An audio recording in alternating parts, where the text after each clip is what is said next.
สวัสดีครับขอต้อนรับทุกท่านเข้าสู่ช่อง Who Where World เรื่องน่ารู้ที่ทุกท่านอยากรู้ถ้าพูดถึงประเทศฝรั่งเศสสัญลักษณ์ที่ทุกคนจะนึกถึงคงหนีไม่พ้นหอไอเฟลอย่างแน่นอนงั้นวันนี้เรามาพูดถึงความเป็นมาของสถานที่แห่งนี้กันเลยดีกว่าหอไอเฟลถือเป็นหนึ่งในสิ่งก่อสร้างที่โด่งดังที่สุดแห่งหนึ่งในโลกชื่อของหอไอเฟลนั้นมีที่มาตามชื่อของสถาปนิกที่โด่งดังที่สุดในเวลานั้นกุสตาฟไอเฟลหอแห่งนี้ถูกสร้างขึ้นเพื่อแสดงถึงความยิ่งใหญ่ของประเทศฝรั่งเศสความเจริญก้าวหน้าทางเทคโนโลยีวิทยาศาสตร์ความสวยงามทางศิลปะและสถาปัตยกรรมหอแห่งนี้ได้ใช้เพื่อเป็นสัญลักษณ์ของงานแสดงสินค้าโลกในปีค.ศ. 1889หอคอยสูงแห่งนี้ได้สร้างความประทับใจแก่ผู้ร่วมงานเป็นจำนวนมากทำให้หอคอยแห่งนี้กลายเป็นสัญลักษณ์แห่งกรุงปารีสซึ่งความจริงแล้วมันเป็นเพียงแค่ซุ้มทางเข้างานเอ็กซ์โปนั่นเองแนวคิดในการสร้างหอไอเฟลมีมาตั้งแต่ปีค.ศ. 1883 โดยผู้ริเริ่มความคิดคือโมริส โคสแลงและเอมิล นูชิเยวิศวกรผู้ทำงานให้กับกุสตาฟไอเฟลนั่นเองซึ่งเสนอแผนในการสร้างหอคอยที่ทำจากเหล็กขนาดความสูง 1,000 ฟุตและอีก1 ปีต่อมาเมื่อมีการประกาศจัดงานมหกรรมนานาชาติณกรุงปารีสอย่างเป็นทางการไอเฟลก็ได้รับสิทธิ์ให้ดำเนินงานตามแผนและการเริ่มต้นก่อสร้างเริ่มขึ้นระหว่างค.ศ. 1887 จนถึง 1889 ในระยะเวลา 2 ปีหอคอยถูกสร้างขึ้นโดยใช้เหล็กล้อมทั้งหมด 7,350 ตันทางตอนเหนือของชองเดอมากลางกรุงปารีสครอบคลุมพื้นที่ 129.99 ตารางเมตรโดยสามารถครองตำแหน่งสิ่งปลูกสร้างที่สูงที่สุดในโลกแทนอนุสาวรีย์วอชิงตันเป็นเวลาถึง 40 ปีก่อนที่จะเสียตำแหน่งไปให้กับตึกไครสเลอร์หอไอเฟลเป็นสิ่งปลูกสร้างที่สูงที่สุดในกรุงปารีสเทียบได้กับตึก 75 ชั้นและหอไอเฟลสามารถแกว่งตัวได้ตามแรงลม 6-7 เซนติเมตรหลังจากที่สร้างหอไอเฟลเสร็จสมบูรณ์กุสตาฟไอเฟลได้ทำการสลักชื่อวิศวกรนักวิทยาศาสตร์นักคณิตศาสตร์ที่มีชื่อเสียงโด่งดังในขณะนั้นจำนวน 72 คนไว้บนหอไอเฟลค.ศ. 1940 กองทัพนาซีเยอรมันสามารถยึดปารีสได้สำเร็จชาวฝรั่งเศสได้ก่อวินาศกรรมที่หอไอเฟลด้วยการทำลายลิฟต์ออกแต่ทหารนาซีก็พยายามปีนขึ้นไปจนได้เพื่อนำธงนาซีเยอรมันไปไว้บนยอดหอไอเฟลแต่ธงก็ได้ถูกลมพัดไปจนหมดเพราะว่าธงที่นำขึ้นไปติดนั้นมีขนาดใหญ่จนเกินไป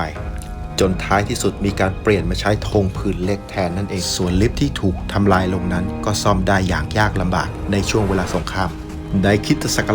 1944 เดือนสิงหาคมเมื่อฝ่ายพันธมิตรใกล้เข้ามาฮิตเลอร์ได้สั่งทหารให้เผากรุงปารีสและหอคอยทิ้งแต่ด้วยความจวนตัวเขากลับฝ่าฝืนคำสั่งไม่เผาหลังจากนั้นไม่นานฝ่ายพันธมิตรได้ยึดเมืองคืนได้ลิฟต์ก็ถูกซ่อมใช้งานภายในไม่กี่ชั่วโมงถึงแม้จะเป็นหอที่สูงมากในขณะนั้นแต่ตอนที่สร้างก็มีคนงานเสียชีวิตเพียงคนเดียวจากคนงานทั้งหมด300 คนตอนที่สร้างหอไอเฟลได้มีการทาสีถึง3 เฉดไล่ระดับจากสีที่มืดที่สุดตรงฐานไปจนถึงสีสว่างที่สุดบนยอดอาคารและต้องได้รับการทาสีใหม่ทุกๆ7 ปีเพื่อป้องกันการกัดกร่อนและจำนวนสีที่ใช้ทาในแต่ละครั้งมีน้ำหนักรวมถึง60 ตันเลยทีเดียวในสมัยนั้นหอไอเฟลถูกวิพากษ์วิจารณ์อย่างหนักเนื่องจากการออกแบบที่มีความผิดแผกจากสถาปัตยกรรมที่อื่นๆไม่เข้ากับอาคารบ้านเรือนและโบสถ์เก่าแก่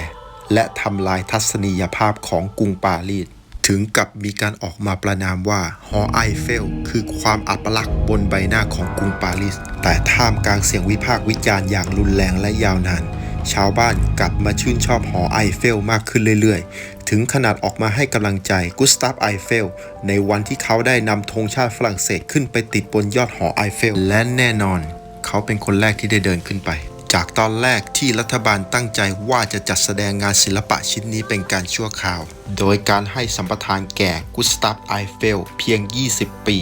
โดยนับจากวันที่1 มกราคม 1890 จนถึงปีค.ศ. 1910 กลายเป็นว่าสุดท้ายทางการสื่อสารมวลชนของประเทศฝรั่งเศส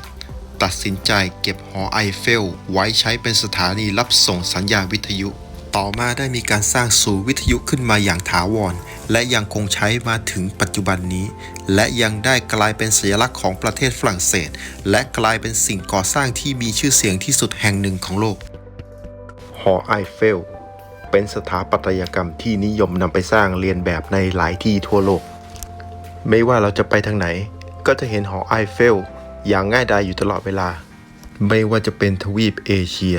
อย่างญี่ปุ่นจีนอินเดียปากีสถานประเทศในทวีปยุโรปอย่างอังกฤษเยอรมันหรือในทวีปอเมริกาสหรัฐอเมริกาแคนาดาเม็กซิโกด้วยความสวยงามและความมีชื่อเสียงของหอไอเฟลจากสถิติแล้วมีนักท่องเที่ยวเข้าชมถึงปีละ 7 ล้านคนในวันที่ 28 พฤศจิกายน ปี 2002 หอไอเฟลได้ทำการต้อนรับนักท่องเที่ยวคนที่ 200 ล้านเป็นที่เรียบร้อยในปัจจุบันหอไอเฟลหอคอยเหล็กกลางกรุงปารีสเปรียบเสมือนสตรีเหล็กแห่งปารีสที่มีเสน่ห์ดึงดูดผู้คนให้มาเข้าชมปีละหลายล้านทั้งยังเป็นอนุสรณ์สถานที่เก็บค่าเข้าชมที่มีรายได้มากที่สุดแห่งหนึ่งของโลกและถือเป็นสัญลักษณ์ของกรุงปารีสและประเทศฝรั่งเศสครับก็จบกันลงไปแล้วนะครับอย่าลืมกดติดตามกด Subscribe กดกระดิ่งแจ้งเตือนและอย่าลืมคอมเมนต์กันเข้ามานะครับบ๊ายบาย